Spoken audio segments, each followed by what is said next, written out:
Hello and welcome to young minds career institute. Hope all you guys are doing well. तो आज हम start करने वाले हैं क्लास रेप्टिलिया के बारे में, जहां पे आज हम डील करेंगे उसके जनरल कैरेक्टर्स के बारे में। अगर आपने मेरे पुरानी वीडियोस को नहीं देखा है तो आई अर्ज की पुरानी वीडियोस को जरूर देख लें। अगर आप मेरे चैनल पर नए हैं और अभी तक चैनल को सब्सक्राइब नहीं किया है तो चैनल को सब्सक्राइब कर लीजिए, अपने दोस्तों के साथ शेयर कर लीजिए। तो चलिए स्टार्ट करते हैं इस छोटे से इंट्रो के बाद।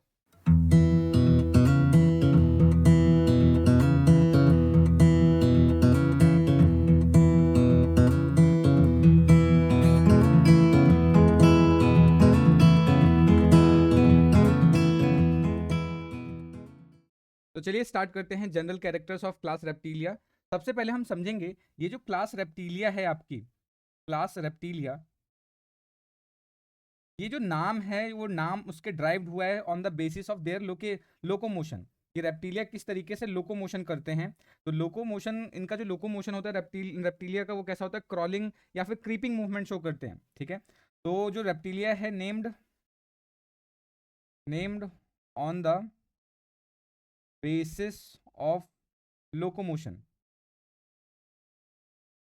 लोकोमोशन के बेसिस पे हमने रेप्टिलिया को रेप्टिलिया बोला है, क्योंकि रेप्टिलिया को सिंपली ड्राइव किया गया रिपेरे, जिसका सिंपल मीनिंग होता है क्रॉलिंग क्रॉलिंग और क्रीपिंग मूवमेंट। क्रॉलिंग और क्रीपिंग मूवमेंट यानी ऐसे ऑर्गेनिज्म जिनके अंदर क्रॉलिंग और क्रीपिंग मूवमेंट होते हैं, उनको हमने किस में रखा है, क्लास रेप्टिलिया में, या उन्हीं को रेप्टिलिया बोलते हैं। ठीक है, अब इनकी जो स्टडी है, अगर सपोज करो बहुत सारे रेप्टाइल्स हैं, उनकी जब हम स्टडी करते हैं, उनकी स्टडी को हम बोलते हैं हर्पेंटोलॉजी। ठीक है, study of reptiles, study of reptiles, उसको बोलते हैं हर्पेंटोलॉजी, को बोलेंगे हर्पेंटोलॉजी। ठीक है, साथ के साथ आपको एक बात ध्यान रखनी है कि जैसे अगर हम एम्फीबिया को देखें तो एम्फीबिया क्या थे, पहले ऑर्गेनिज्म थे जिन्होंने लैंड पे आना स्टार्ट किया था, बट वो ट्रू लैंड इनहेबिटेंट नहीं थे, उनको फर्टिलाइजेशन के लिए पानी में जाना पड़ रहा था। ठीक है, लेकिन रेप्टिलिया के केस में अगर हम बात करें तो रेप्टिलिया फर्स्ट सक्सेसफुल एनिमल्स या टेट्रापोड्स थे जो कि लैंड पे इनहेबिटेंट शो कर रहे थे। ठीक है, तो हम इसको बोल सकते हैं कि ये क्या है, first successful successful land inhabitant.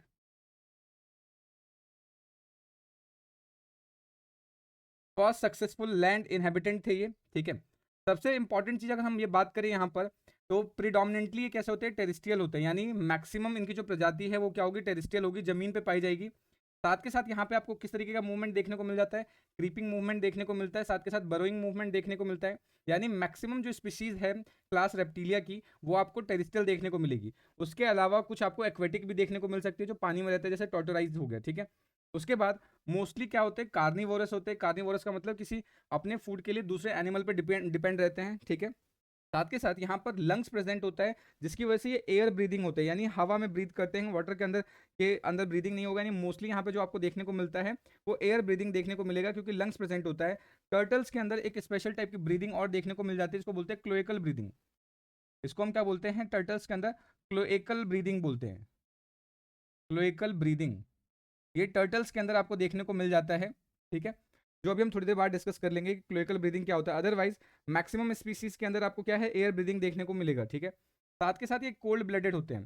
Cold blooded का मतलब है कि इनके बॉडी का जो टेम्परेचर है वो एनवायरमेंट के टेम्परेचर के अकॉर्डिंग चेंज होता रहेगा। जैसा एनवायरमेंट में टेम्परेचर है उसके अकॉर्डिंग इनका टेम्परेचर बदल रहा होता है। ठीक है, साथ के साथ ये ओवी पैरस होते हैं। ठीक है, ओवी पैरस का मतलब ये एग लेइंग होते हैं, अंडे देते हैं। ठीक है, और इनके जो एग होते हैं उसके ऊपर आपको एक कैल्शियम कार्बोनेट की कवरिंग देखने को मिल जाती है, और उस कैल्शियम कार्बोनेट की कवरिंग की वजह से यहाँ पे जो एग होगा, ठीक है, जो यहाँ पे एग है वो एग आपका कैसा होता है, क्लिडोइक होता है। एग कैसा होगा, क्लिडोइक होगा, क्लिडोइक एग होगा, यहाँ पे आपको देखने को मिलेगा क्लिडोइक एग। ठीक है, ये आपको ध्यान रखना है कि यहाँ पे क्लिडोइक एग देखने को मिलेगा। साथ के साथ इस एग के अंदर जो यॉक्सेक है, यॉक्सेक का अमाउंट बहुत ज़्यादा होता है। यॉक्सेक का अमाउंट ज़्यादा होने की वजह से इनके जो एग्स होते हैं उनको हम क्या बोल सकते हैं, पॉलीलीसीथल बोल सकते हैं, पॉलीलीसीथल। आज आपको थोड़ा एडजस्ट करना पड़ेगा बिकॉज आई थिंक ये हैंग कर रहा है, प्रॉपर लिख नहीं पा रहा हूँ मैं यहाँ पे। ठीक है, तो एग कैसा होगा, पॉलीलीसीथल होगा। ठीक है, साथ के साथ यहाँ पे अगर बॉडी की बात करें, इनकी बॉडी के अंदर आपको बायलेटरल सिमेट्रिकल देखने को मिलता है या बायलेटरल सिमेट्री देखने को मिलता है। मींस कि बॉडी को दो इक्वल हाफ में डिवाइड करने के लिए सिर्फ एक पर्टिकुलर प्लेन होता है। जैसे सपोज करो इसको दो हाफ में डिवाइड करना है तो इसको सिर्फ मैं यहीं से ही डिवाइड कर सकता हूँ और दूसरी तरीके से डिवाइड नहीं किया जा सकता है, ठीक है। साथ के साथ इनकी जो बॉडी है उनको हमने 4 रीजन्स में डिवाइड किया है। सबसे आगे वाला क्या होगा, हेड, फिर पीछे थोड़ा सा उसका नेक होगा, फिर ट्रंक और लास्ट में टेल। तो head, neck, trunk and tail आपको देखने को मिलता है यहाँ पे, ठीक है। नेक्स्ट बात करें, लिम्स यहाँ पे दो पेयर्स होंगे, फोर लिम और यहाँ पे हिंड लिम होंगे, यानी ये आगे वाले दो लिम्स, पीछे वाले दो लिम्स। तो टोटल क्या है, दो लिम्स पेयर आपको देखने को मिल जाते हैं। साथ के साथ ये पेंटाइडेक्टाइल होते हैं, यानी हर लिम के अंदर आपको 5 उंगलियां या 5 फिंगर्स देखने को मिलते हैं, ठीक है। और उन डिजिट्स के ऊपर या जो उन फिंगर्स के ऊपर क्या है, आपको हॉर्नी क्लॉज देखने को मिल जाते हैं, यानी नाखून जैसे स्ट्रक्चर देखने को मिल जाएगा, ठीक है। यहाँ पे लिम्स कुछ जैसे ऑर्गेनिज्म है उसके अंदर क्या होगा, लिम्स एब्सेंट होते हैं, ठीक है। जैसे कि स्नेक हो गया, ठीक है। यहाँ पर स्नेक के अंदर आपको लिम्ब देखने को नहीं मिलता, और कुछ प्रजाति होती है लिजार्ड की, उसके अंदर भी आपको लिम्ब देखने को नहीं मिलेगा, ठीक है। उसके अलावा अगर हम बात करें इनके एक्सोस्केलेटन, इन बाहर से देखने वाले जो स्केलेटन होता है उसको बोलेंगे एक्सोस्केलेटन। तो इनका जो एक्सोस्केलेटन होता है वो हॉर्नी एपिडर्मल स्केल्स का बना होता है, ठीक है। हॉर्नी एपिडर्मल स्केल्स का यानी काफी रफ स्ट्रक्चर होगा, ठीक है। सील्स और प्लेट्स का बना होता है और साथ के साथ बोनी स्क्यूट्स का बना होता है। जैसे इसके अंदर देखो ये आगे वाला जो स्ट्रक्चर है इसको बोलते हैं बोनी स्क्यूट। टोटोराइज के अंदर ये क्या है, आपका बोनी स्क्यूट्स होगा, ठीक है। तो एक्सोस्केलेटन हॉर्नी एपिडर्मल, हॉर्नी का मतलब रफ एपिडर्मल स्केल्स देखने को मिलेंगे ताकि सीड्स बन सकता है, और उसके अलावा प्लेट्स हो सकते हैं या फिर बोनी स्क्यूट्स हो सकते हैं। अब अगर अगर स्नेक को या लिजार्ड को या फिर इसके डायग्राम को आपको ध्यान से देखो तो इनका जो स्किन है वो काफ़ी ड्राई होता है, ठीक है। ड्राई होने का रीज़न ये है कि इनके स्किन के नीचे क्या है, किसी भी तरीके का ग्लैंड प्रेजेंट नहीं होता। जैसे ह्यूमंस के अंदर देखा होगा कि नीचे से सीबम ग्लैंड प्रेजेंट होता है जो स्वेट की कंटिन्यूसली सिक्रीशन करता रहता है, जिसकी वजह से जो हमारा स्किन है वो टोटली ड्राई नहीं होता, ठीक है। तो यहाँ पर क्या है कि कोई भी ग्लैंड ना प्रेजेंट होने की वजह से, डिवॉइड ऑफ ग्लैंड की वजह से जो स्किन होता है वो ड्राई होता है और कॉर्निफाइड होता है, ठीक है। ये चीज़ आपको ध्यान रखना है। माउथ इनका कैसा होता है, टर्मिनल होता है। टर्मिनल का सिंपल मतलब क्या है, जैसे सपोज करो अगर मैं ये कोई डायग्राम बनाता हूँ इस तरीके से, ये कोई ऑर्गेनिज्म है, तो जो माउथ होगा बिल्कुल किसी एक एंड में प्रेजेंट होगा, ठीक है। तो यहाँ पे माउथ क्या होगा, टर्मिनल होगा, ठीक है। और जॉ के अंदर क्या होगा, सिंपल कॉनिकल टीथ होते हैं, ठीक है। ये ध्यान रखना है। और इन टर्टल्स के अंदर जो टीथ है वो भी रिप्लेस होकर हॉर्नी बिग्स का फॉर्मेशन करता है। अगर हम टीथ की बात करें तो यहाँ पर आपको एक्रोडोंट, यहाँ पर एक तो आपको देखने को मिल सकता है एक्रोडोंट, ठीक है, एक्रोडोंट हो सकता है। उसके बाद क्रोकोडाइल्स के अंदर थीकोडोंट देखने को मिलता है टीथ, और उसके अलावा प्लूरोडोंट भी देखने को मिल जाता है, प्लूरोडोंट। यहाँ पे आज थोड़ा सा राइटिंग में प्रॉब्लम हो रही है, प्लीज़ आप इसको एडजस्ट कर लीजिएगा, ठीक है। तो ये प्लूरोडोंट होगा, ठीक है। एक्रोडोंट, थीकोडोंट एंड प्लूरोडोंट, ठीक है। एक्रोडोंट की बात करें तो यहाँ पर क्या होगा, जो गम है, गम के जस्ट ऊपर ही टीथ प्रेजेंट होगा, अंदर ब्रीड नहीं होगा। थीकोडोंट के अंदर क्या होता है, गम के अंदर ये इस तरीके से क्या होगा, टीथ धसा हुआ होता है। और प्लूरोडोंट में क्या होता है, किसी एक ही एंड पे टीथ ऐसे निकला हुआ होगा। तो अगर हम यहाँ पे स्ट्रेंथ की बात करें तो सबसे वीक जो टीथ होगा वो आपका एक्रोडोंट होता है, उससे थोड़ा सा स्ट्रॉन्ग क्या होगा, आपका प्लूरोडोंट होगा, और सबसे स्ट्रॉन्ग क्या होगा, थीकोडोंट होगा। तो थीकोडोंट तो ह्यूमंस के अंदर भी प्रेजेंट होता है या मैमल्स के अंदर भी देखने को मिल जाता है, ठीक है। तो जो थीकोडोंट है स्पेशली आपको क्रोकोडाइल के अंदर देखने को मिलेगा, ठीक है। तो ये चीज़ ध्यान रखना है कि माउथ टर्मिनल होता है और जॉ के अंदर क्या है, सिंपल कॉनिकल टीथ प्रेजेंट होते हैं, बट टर्टल्स के अंदर ये भी रिप्लेस हो जाते हैं हॉर्नी बिग्स के थ्रू, ठीक है। तो ये कुछ इसके पॉइंट्स है जो आपको ध्यान रखना है। नेक्स्ट अगर हम यहाँ पे बात करें, इनका जो एलिमेंट्री कैनाल होता है वो कंप्लीट होता है, यानी माउथ और यहाँ पे एनस की जगह क्लोएकल एपरेचर प्रेजेंट होता है, ठीक है। तो जो एलिमेंट्री या डाइजेस्टिव सिस्टम कैसा होता है, कंप्लीट टाइप का होता है। डाइजेस्टिव सिस्टम कैसा होगा, कंप्लीट होगा, ठीक है। यानी माउथ टू यूजुअली एनस होता है, लेकिन यहाँ पे एनस की जगह क्लोएका प्रेजेंट होता है। यहाँ पे क्या होगा, क्लोएका प्रेजेंट होगा। अब ये क्लोएका बेसिकली क्या है, ये मैंने ऑलरेडी आपको डिस्कस किया था, आपको बताया भी था कि क्लोएका बेसिकली होता क्या है। तो अगर हम क्लोएका की बात करें तो क्लोएका एक ऐसा स्ट्रक्चर है जहाँ पर 3 चीज़ों की ओपनिंग एक साथ ही होती है, ठीक है। एक तो होती है रिप्रोडक्टिव ओपनिंग, जो रिप्रोडक्टिव ट्रैक है उसकी ओपनिंग होगी, साथ के साथ यहाँ पे डाइजेस्टिव ट्रैक की ओपनिंग भी होगी, ठीक है, डाइजेस्टिव ट्रैक। और तीसरी जो ओपनिंग होती है वो होती है आपकी यूरिनरी सिस्टम या एक्सक्रीटरी सिस्टम की। अगर 3 ओपनिंग एक ही किसी चैम्बर में होता है तो उसको हम बोलते हैं क्लोएका। तो यहाँ पे माउथ से जो टर्मिनेट होता है वो कहाँ पे टर्मिनेट होता है, क्लोएका में टर्मिनेट होता है, ठीक है। तो ये आपको नाम याद रखना है। एंडोस्केलेटन इनका कैसा होता है, बोनी एंडोस्केलेटन होता है, यानी जो आंतरिक जो संरचना है वो बोन्स का बना हुआ होता है, ठीक है। अब साथ के साथ जो इनका स्कल होता है वो मोनोकॉन्डाइलर होता है, ठीक है। मोनोकॉन्डाइलर का मतलब क्या है कि इनके स्कल में सिर्फ एक ही ऑसिपिटल कॉन्डाइल प्रेजेंट होता है। एक ही ऑसिपिटल कॉन्डाइल प्रेजेंट होने की वजह से अब यहाँ पे होगा क्या, जैसे हम अपने हेड को मैक्सिमम 180 रोटेट कर सकते हैं, ठीक है, लेकिन ये जो जिनका अगर जो स्कल मोनोकॉन्डाइलर होगा वो ऑलमोस्ट 360 रोटेट कर सकते हैं, क्योंकि सिंगल है, सिंगल इस तरीके से कॉन्डाइल प्रेजेंट होगा जिसके अराउंड क्या है, जो स्कल है कंप्लीट रोटेशन कर सकता है, ठीक है। तो ये ध्यान रखना है कि यहाँ पे वन ऑसिपिटल कॉन्डाइल होता है, स्कल में वन ऑसिपिटल कॉन्डाइल होने की वजह से ये जो स्ट्रक्चर देख रहे हो ऑसिपिटल कॉन्डाइल ये है, ऑसिपिटल कॉन्डाइल एक सिंगल ऑसिपिटल कॉन्डाइल होने की वजह से यहाँ पे जो स्कल है वो बहुत अच्छे से रोटेट हो जाता है, ऑलमोस्ट 360 रोटेट हो जाता है, तो ये आपको ध्यान रखना है, ठीक है। साथ के साथ अगर हम यहाँ पे बात करें कैरेक्टरिस्टिक्स, तो यहाँ पे आपको टी सेप इंटर क्लेविकल देखने को मिल जाता है, यानी अगर हम देखें यहाँ पे तो क्लेविकल का जो स्ट्रक्चर होगा, इंटर क्लेविकल का स्ट्रक्चर कुछ इस तरीके का बना हुआ होता है, टी शेप जैसा लगता है, इस तरीके से ऐसा होता है। तो जो इंटर क्लेविकल होगा वो इसका कैसा होगा, टी शेप होगा, ठीक है। हार्ट यहाँ पे 3 चैम्बर्ड होता है, 3 चैम्बर्ड का मतलब क्या है, यहाँ पे दो तो एट्रियम होगा और एक वेंट्रिकल होगा। जैसे स्ट्रक्चर देखो यहाँ पे ये दोनों एट्रियम है, ये दोनों कैसे, एक राइट एट्रियम और एक आपका लेफ्ट एट्रियम होगा, और सिर्फ वेंट्रिकल एक ही होगा। तो यहाँ पर क्या है, दो एट्रियम और एक वेंट्रिकल होने की वजह से हम बोलते हैं कि हार्ट कैसा होता है, 3 चैम्बर्ड होता है।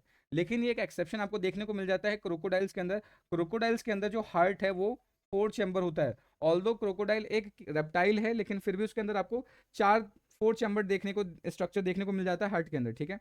इसके अलावा यहाँ पे जो साइनस विनोसस होता है वो रिड्यूस हो जाता है।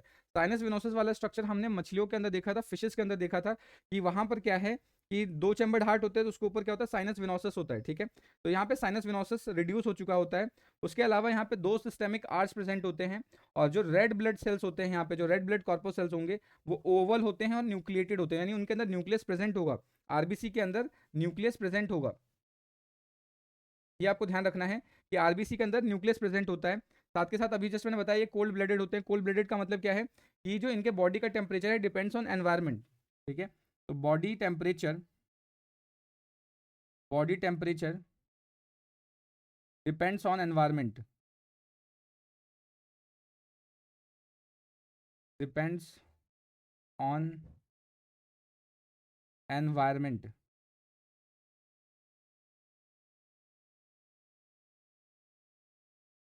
ये आप समझ जाइएगा, ठीक है। उसके बाद रेस्पिरेशन की बात करें तो यहाँ पर आपको लंग्स के थ्रू रेस्पिरेशन देखने को मिलता है through out the life. Kidney यहाँ पे मेटानेफ्रिक होता है, साथ के साथ ये यूरिकोटेलिक होते हैं। यूरिकोटेलिक का मतलब है कि ये यूरिक एसिड का सिक्रीशन करते हैं, ठीक है। तो ये नाम आपको याद रखना है, ये यूरिक एसिड का सिक्रीशन करते हैं, ठीक है। यूरिक एसिड के सिक्रीशन की वजह से इसको हम क्या बोलते हैं, यूरिकोटेलिक बोलेंगे, ठीक है। ब्रेन के अंदर बेटर डेवलप सेरिब्रम होता है। साथ के साथ यहाँ पर आपको 12 पेयर ऑफ क्रेनियल नर्व्स देखने को मिल जाते हैं। तो ये एक इंपॉर्टेंट बोल सकते हैं कैरेक्टरिस्टिक है इसका। तो यहाँ पर एम्फीबिया से ज़्यादा डेवलप आपको सेरिब्रम देखने को मिल सकता है, ठीक है। नेक्स्ट, यहाँ पे लेटरल लाइन सिस्टम एब्सेंट होगा। लेटरल लाइन सिस्टम आपने देखा था फिशेस के अंदर प्रेजेंट होता है कि एक पर्टिकुलर लाइन पे आपका क्या प्रेजेंट होता है, सारे के सारे सेंस ऑर्गन प्रेजेंट होते हैं। तो यहाँ पर लेटरल लाइन सिस्टम एब्सेंट होगा। जेकब्सन ऑर्गन आपको यहाँ पे देखने को मिल जाता है, और जेकब्सन ऑर्गन हेल्प करता है ऑल्फेक्शन में, ठीक है। ये बेसिकली हेल्प करेगा किसमें, ऑल्फेक्शन में। ये हेल्प करेगा ऑल्फेक्शन में। ऑल्फेक्शन का मतलब होता है स्मेल में, ये आपको स्मेल में हेल्प करेगा, ठीक है, ध्यान रखना है। और ये कहाँ प्रेजेंट होगा, रूफ ऑफ द माउथ, जहाँ पे माउथ होता है उसके रूफ पे प्रेजेंट होगा, उसके ऊपर प्रेजेंट होगा, ठीक है। सेक्सेस यहाँ पे सेपरेट होगा, मेल और फीमेल दोनों अलग अलग होंगे। और मेल के पास क्या होता है, मस्कुलर कॉपुलेटरी ऑर्गन होता है। कॉपुलेटरी ऑर्गन का काम क्या होता है कि ये ड्यूरिंग रिप्रोडक्शन ये फीमेल को होल्ड करने का काम करता है, ठीक है। ये क्या करता है, होल्ड्स द फीमेल, ये फीमेल को होल्ड करने का काम करता है, ये ध्यान रखना है। फर्टिलाइजेशन यहाँ पे इंटरनल होगा, ठीक है। इंटरनल का मतलब कि बॉडी के अंदर फर्टिलाइजेशन होता है, तो इसलिए इसको बोलेंगे इंटरनल फर्टिलाइजेशन। मोस्टली ओवी पैरस होते हैं, यानी अंडे यहाँ पे देंगे ये। और ये जो अंडे होंगे, जो सही बताया मैंने, क्लिडोइक एग होते हैं। इसको क्या बोलते हैं, क्लिडोइक एग। क्लिडोइक एग क्यों बोलते हैं कि उसके ऊपर शेल प्रेजेंट होता है, और वो शेल किसका प्रेजेंट होगा, CaCO3 का, कैल्शियम कार्बोनेट का सेल प्रेजेंट होता है, जो कि इसको प्रोटेक्शन प्रोवाइड करेगा, ठीक है। तो ये आपको ध्यान रखना है। यहाँ पर लार्ज यॉर्क एग होता है और म्यूरोब्लास्टिक एग होगा। तो लार्ज एग होने की वजह से इसको हम क्या बोल सकते हैं, पॉलीलीसीथल बोलेंगे। इसको क्या बोलेंगे, पॉलीलीसीथल, इसको बोलेंगे पॉलीलीसीथल, ठीक है। साथ के साथ क्या होगा, covered with leathery shell, leathery shell से कवर्ड होंगे, और लेड ऑन लैंड। और ये जो एग है वो कहाँ ले करते हैं, लैंड पर वो इसको ले करते हैं, या जमीन पर अंडे सेते हैं, ये आपको ध्यान रखना है। साथ के साथ जब इनका डेवलपमेंट हो रहा होता है, एम्ब्रियोनिक डेवलपमेंट के समय यहाँ पे आपको सारे डेवलपमेंटल लेयर्स या एम्ब्रियोनिक लेयर्स देखने को मिल जाते हैं, जैसे कि एमनियन, कोरियन, यॉक्सेक, एलेंटॉइस, ये सारे लेयर्स आपको इनके एम्ब्रियोनिक डेवलपमेंट के समय में आपको देखने को मिल जाता है। अब यहाँ पे किसी भी तरीके का मेटामॉर्फोसिस नहीं होता। मेटामॉर्फोसिस का मतलब क्या है, लार्वल स्टेजेस का फॉर्मेशन होना, तो यहाँ पे कोई भी लार्वल स्टेजेस नहीं होता, ठीक है। डायरेक्टली यंग यहाँ पे क्या होगा, डायरेक्टली कन्वर्ट हो जाता है अडल्ट के अंदर, कोई भी लार्वल स्टेज के थ्रू जाना नहीं चाहता, और यहाँ पे जो यंग होता है वो ऑलमोस्ट अडल्ट से रिजेंबल शो करता है, ठीक है। पेरेंटल केयर यहाँ पर आपको देखने को नहीं मिलता, यूजुअली यहाँ पर क्या है, एब्सेंट है, ठीक है, तो ये ध्यान रखना है। तो ये देखो, ये जो क्लोइकल एपरेचर है, क्लोइकल एपरेचर के अंदर कितनी सारी ओपनिंग्स हो रही है यहाँ पे, कि आपको एक तो देखने को मिल रहा है कि ये एक्सक्रीटरी एपरेचर या एक्सक्रीटरी ओपनिंग तो देखने को मिलती ही मिलती है, साथ के साथ रिप्रोडक्टिव ऑर्गन, रिप्रोडक्टिव ओपनिंग भी देखने को मिलती है, और साथ के साथ इधर साइड से आएगा तो डाइजेस्टिव ओपनिंग भी देखने को मिल जाती है आपको यहाँ, ठीक है। तो ये ध्यान रखना है। नेक्स्ट इसके कुछ एग्जांपल्स की बात कर लेते हैं, जैसे कि स्नेक्स हो गया, टर्टल्स हो गया, लिजर्ड्स, टोटोराइज, एलिगेटर, टॉटरास, उसके बाद क्रोकोडाइल, ये सारे के सारे क्या हैं, कुछ एग्जांपल्स हैं। तो इसी के साथ आज का हमारा लेक्चर समाप्त होता है। मिलते हैं नेक्स्ट लेक्चर में, तब तक के लिए जय हिंद दोस्तों। अगर कोई डाउट है, कोई कमेंट है, कोई सजेशन है, तो आप कमेंट करके जरूर बताइए। मिलते हैं नेक्स्ट वीडियो में, तब तक के लिए जय हिंद दोस्तों, थैंक यू।